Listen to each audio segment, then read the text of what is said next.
Memorial Day was winding down for Mark Wheats and those that live with him in his home on the 1000 block of Main Street in Centerville when the peace broke Monday evening. There was a lady, she was screaming, she was obviously distressed, and then all of a sudden there was a gunshot. Wheats says from there, it was all instinct to stay safe.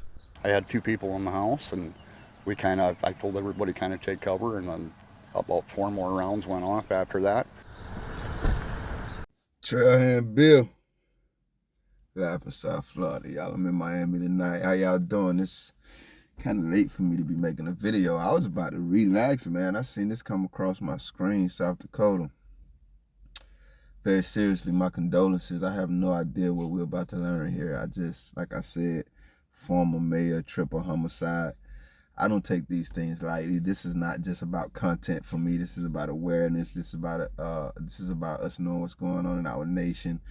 And this is about us relating to our fellow brother and sister Americans, man, because at the end of the day, we're all human and we all share a lot of commonalities, man, that could bridge a lot of the gaps between us, man. South Dakota, I'll say it again, very seriously, my condolences.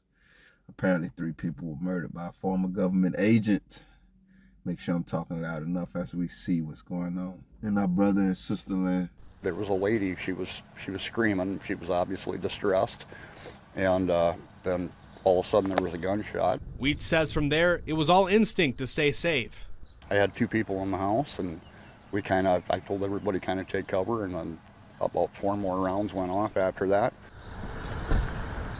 By Tuesday morning, 3 people were dead, and Jay Ostrom, the former mayor of Centerville, was charged with 3 counts of first-degree murder and arrested. According to court documents, one of the victims had called 911 around 9:45, saying that their family member had been shot and killed by, quote, a guy from across the street, and that they had also been shot. They then stopped communicating with dispatch. Ostrom was spotted outside by a Game Fish and Parks conservation officer carrying a .380 handgun and an AR-style rifle. Spent shell casings were found on him, and the officer reported smelling alcohol coming from the suspect. Ostrom's house across the street was cleared, and officers spoke with an adult female family member. She told officers that on May 23rd, she had been sexually assaulted by a neighbor while they drank in her home. That alleged assault included forcible kissing, indecent exposure, and touching. This all happened while Ostrom was asleep in the home. On Monday evening, the family member reported this to Ostrom. He got up and left the home in a rage, and was the last time that the family member had saw Ostrom before authorities arrived. The identities of those killed are not yet public, but Wheat says he remembers them as being respectful and quiet, and says no matter what happened in private, this should have never happened. It's terrible. Like I said, they were young people, and it's just the younger they are, the harder it is, and it doesn't matter. Still, this shouldn't have happened. Ostrom is being held on a $1 million cash-only bond in the Minnehaha County Jail. The South Dakota Division of Criminal Investigation is continuing to lead the investigation. In Centerville, Cooper Seamer, Dakota News Now. A lot of thoughts about this one right here, guys. I got to be honest with you, man. So let me first start by once again saying, damn, 3. And then the guy tells us they're young.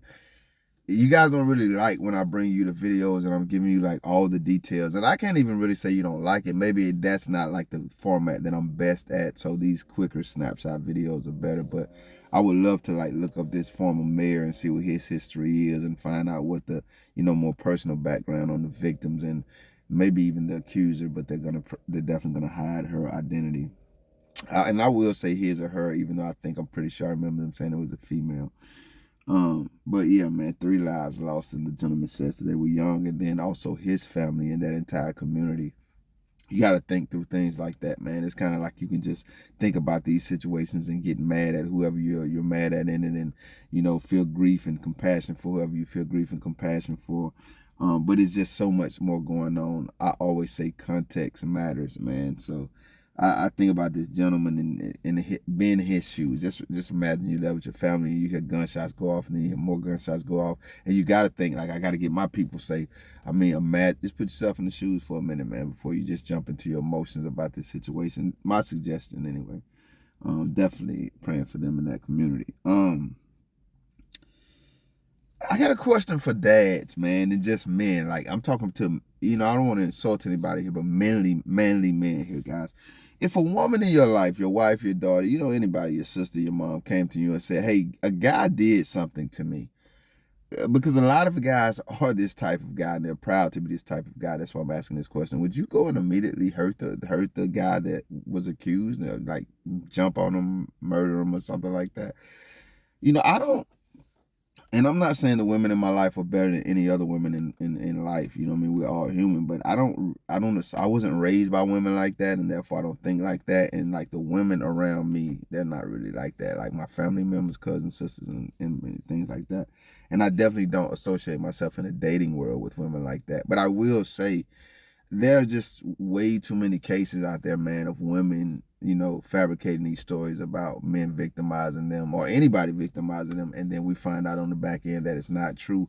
And then too many of them, irreparable damage has been done to those accused lives. So for me, like I say, I don't associate myself with women like that, and I wasn't raised by women like that. But even with that being the case, I don't think I could just go harm somebody or believe absolutely that somebody is guilty because anybody accuses them of something. That's just not how my mind works. Now, if one of these women in my life were to come and make this accusation, now obviously I'm kind of like a man's man, and I'm very protective about damn near everything, especially what I love. So yeah, we're gonna have to go and see what's going on with that and have a conversation. But I think the difference that I've seen in me and a lot of men, and I don't say this makes me better, I'm just identifying a difference. I would feel the same about the young men in my life, the men in my life. I'm not going hard. Like a lot of men have that go harder for the girls because whatever, logic you use to justify that to you. I don't feel like that. Like I'm protective over damn near everything, and especially the people I love, not like a certain segment of the people I love. So anything I would say that I would respond to if a woman in my life came and brought me to, I would respond the exact same way if a man in my life. I don't protect or love more. That's just not how my mind works. But I think about this because if we listen to the reports, this may have been instigated by a woman or at least a family member. Like I said, if I'm wrong about the gender there, coming to this man and saying, something happened to me. Now, when I think about that, when I heard that, I'm like, well, you are telling the cops, unless the cops are lying, that they're in your house and they're drinking. So are you drinking too? Like, what's going on here? You know what I mean? And whatever's going on, I'm so glad that the journalist and the reporter and this neighbor ended by saying it definitely wasn't a situation that should have ended in a triple homicide. So I just want to highlight there. I just wasted all that time to say, guys, we got to stop letting people being accused of things dictate the lens in which we see these people through, man. There's a reason that, like, if it were your child, you would want facts to dictate the outcome. Our justice system is supposed to be set up for facts to dictate the outcome. There are reasons, even in the Bible, the truth, facts will set you free. There's a reason that life revolves like that, guys. So we got to do away with that because it's somebody I love or somebody I have an affinity for, and they make an accusation. Now we're ready to go and tap somebody else's world. And what about if you are on the wrong side of the back end of one of these stories when we find out that the accusations were never true at all? That just happened in Miami too. A girl accused a guy of beating her up in the parking lot, and praise God for him. She immediately, for whatever reason, came back and admitted she was lying. But back to this story. This DT, man. This DT, because I have to wonder. You're a former mayor, and like I said, guys, I couldn't really dig into the story to see his background, but I have to go on what I have here. I mean, is this something that, because this very well could be a possibly part of your personality that evolved after your government, internship or whatever you want to label that as, your government career. This is something that could have evolved after, but this is a fair question to ask. Is this who you always are? And the reason that's a fair question is because we see people like you. We see murderers. We see violent assaulters. We see violent aggressors currently and commonly employed in America's government, man. So I just wonder when I think about this, and I wonder with a heavy heart, how many other people did you and have you victimized while you were operating in your official position? Because nothing about the oath of your official position followed you out of office and told you that you don't have a right to go and hold court in somebody's fucking home, bro. You killed 3 people. Like, I don't want to come down hammer hard on you either, because life and karma and God and whoever else that has authority to we'll do that. But I'm just saying you did murder 3 people, man. And if that is, I often say this, man, to you self-righteous, self-appointed, appropriate people. You think you have the rules and guidelines for how we must all live life. If you get to determine things like this, then, bro, you have family members too, man. Now, I mean, what does this cycle look like? You got 3 people. So that's a lot of people that's heartbroken and upset right now. And you still got family members. Obviously, if the reports are true, it wouldn't be out of the realm of possibility for one of these victims' loved ones to consider your accused family member, which set you off to be someone you love so much. If they did something to them, that might be a little... You see how this cycle goes, man? Because you represent the American government. You don't get to detach yourself from that, because that follows you guys on and off the clock. It follows you on and out, in and out of your career. You still get the accolades. Y'all get, you have these remembrance ceremonies and shit that we still got to see. That's why they say former mayor, bro. And before, like I said in the last video, I just go off on one of these emotionally charged but very factual rants. I just want to say this. This isn't so much a reminder to people who already know that government agents are just human beings, and a lot of them are terrorists with official titles. A terrorist with official American titles. This video isn't necessarily for us, guys. This is for those blind blue line backers who never want to talk about this side of American government. These are the people making the laws for our community. These are the people smiling and waving at our kids like I'm who you want to grow up and be like. No, sir. I had this thought the other day, guys. This is the end of the video. I can't remember why and where, but I was somewhere and it gave me this thought. I would rather be amongst the outcasts, man, the vagabonds of society, man, than be amongst the pretenders, man, who just, like I always say, man, they look appropriate, they talk appropriate, they dress appropriate, they do everything appropriate, they operate appropriate, they career appropriate. But 5 to 10 years later, man, you'll hear about them killing what very well may be 3 innocent young people. Somebody's father, somebody's mother, somebody's son, somebody's daughter, somebody's brother, somebody's sister, somebody's uncle, somebody's aunt. We don't know what these people could have been and could have meant to the world. And we never will, because this DT made sure of that. Pray for South Dakota, man. Y'all be safe. Wheat says he remembers them as being respectful and quiet, and says no matter what happened in private, this should have never happened. It's terrible. Like I said, they were young people, and it's just the younger they are, the harder it is, and it doesn't matter. Still, this shouldn't have happened. I couldn't agree more, big dog.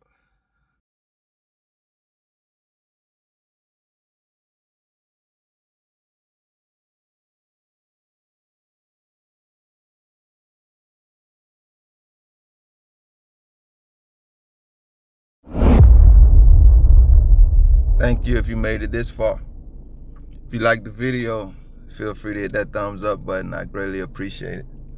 If you care to go a little further than that, maybe even subscribe, hit the notification bell. Check out a few of the other videos on the channel.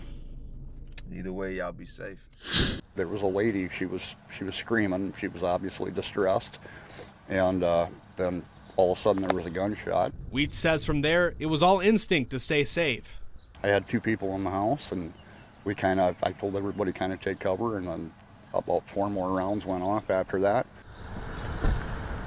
By Tuesday morning, 3 people were dead, and Jay Ostrom, the former mayor of Centerville, was charged with 3 counts of first-degree murder and arrested. According to court documents, one of the victims had called 911 around 9:45, saying that their family member had been shot and killed by, quote, a guy from across the street, and that they had also been shot. They then stopped communicating with dispatch. Absolutely horrible, man.